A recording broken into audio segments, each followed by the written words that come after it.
when you hear both sides, politics aside, what is it that you think? I mean, of course, education is a state subject. The state government will argue that we have been given the power within the constitution to decide what the education policy should be. But as far as the nitty-gritties of national education policy goes, as far as the nitty-gritties of what Karnataka's education policy goes, what do you think is better for the students of that state?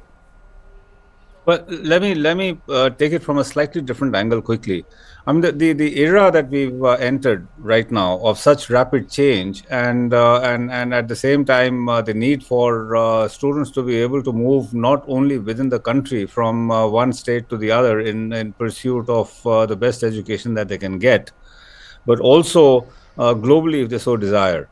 So the Indian education system has been in a straitjacket for many decades, and this is an attempt that the government has made, regardless of what label that government carried, whether it's the Congress or it's the BJP. It's a good attempt. It also has brought in some fresh thinking. It has brought in some fresh debate.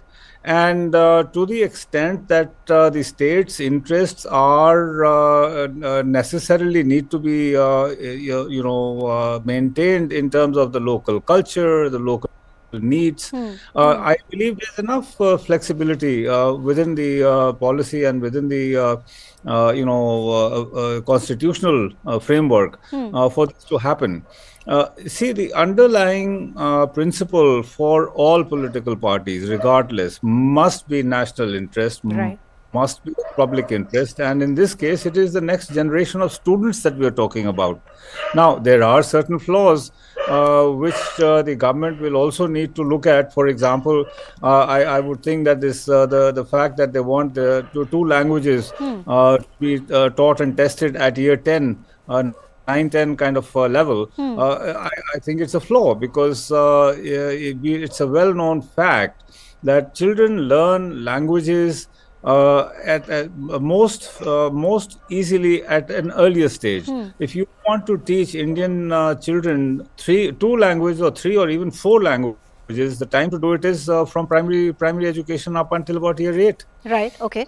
Okay. Not put in the additional pressure that you're putting in, because within the, if I were writing for the language policy, for example, I would be saying to India and the governments that, look, because of the extreme resistance that the South has had to Hindi, for example, all you need to do is to make it mandatory for every North Indian to learn a South Indian language, and Hindi is rolled out in the South. It gets sorted out. Okay. Also, students who are going to grow in their career, and if they, and in the very complex and fast-changing world, if they want to take a jump on the rest of the world, for example, they should be learning multiple languages. They should learn German or Chinese or whatever,